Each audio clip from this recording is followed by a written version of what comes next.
ГСП онлайн. Городские новости сейчас. В ночь с 18 на 19 февраля в 23:30 в поселке Дальний сгорел дачный домик. В пожаре погиб пенсионер. Ночью женщина была на работе, а пенсионер остался дома. Когда дом загорелся, мужчина не смог выбраться самостоятельно. По прибытию к месту вызова было обнаружено, что дачный домик размером 3×4 полностью охвачен огнем, практически уже уничтожен был к моменту прибытия пожарных подразделений. Значит, были поданы водяные стволы на тушение, возгорание было ликвидировано в течение 15 минут. Домик уже ввиду того, что пожар получил большое развитие, был полностью уничтожен.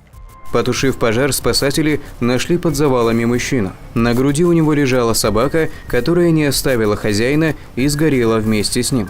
По предварительной версии, причиной возгорания стало неосторожное обращение с огнем.